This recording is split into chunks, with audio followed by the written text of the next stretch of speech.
Shortage may be looming after fuel distributors cut off supply over the new prices. Now, distributors operating from the Nairobi, Nakuru and Eldoret depots say they will not supply until the standoff over the new prices is resolved.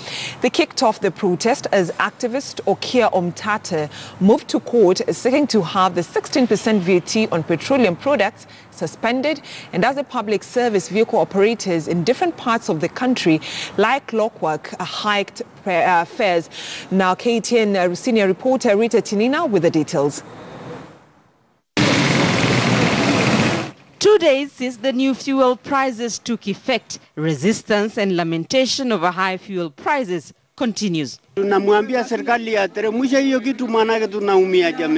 fuel may not only be expensive, it may not be available if distributors operating from the Nairobi, Nakuru and Eldoret depots continue with their protest for a while. At the Nairobi depot, dozens of fuel tankers remained parked outside. No activity at the busy depot as distributors refused to collect fuel in their own kind of protest over the high cost of fuel. We are not letting a single litre out.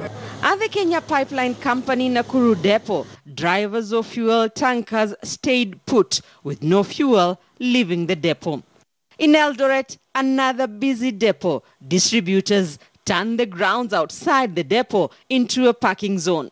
Wanasema 16%, atuelewe historia 16% inaingilia wapi, inaingilia kwa shipa ama reseller ama ni kwa station. The protest aimed at cushioning oil marketing companies against losses just in case the fuel hike standoff is resolved with the suspension of the implementation of the fuel tax. Wakinunua afuta iteremke, unajua wataumia. Ndio wamenunua na ile bei ya juu. Alafu iteremke mara moja na ameka labda stocks ya kitu kama 40,000 liters. Hiyo ni hasara kubwa sana kwa mteja. Motorists continue to feel the pain at the pump as commuters dig deeper into their pockets. Naona tajiri ataendelea kuwa tajiri zaidi na maskini kuwa maskini zaidi. Activist Okia Omtata is seeking to give Kenyans a reprieve.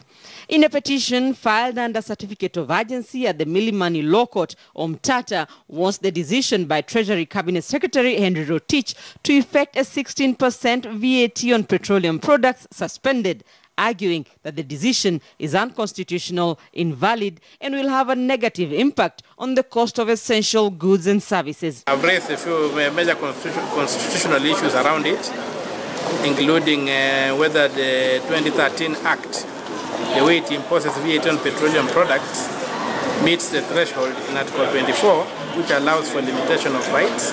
For now, the pain of the fuel tax continues to be felt, with only a matter of time before effects trickle down to the price of essential commodities. Rita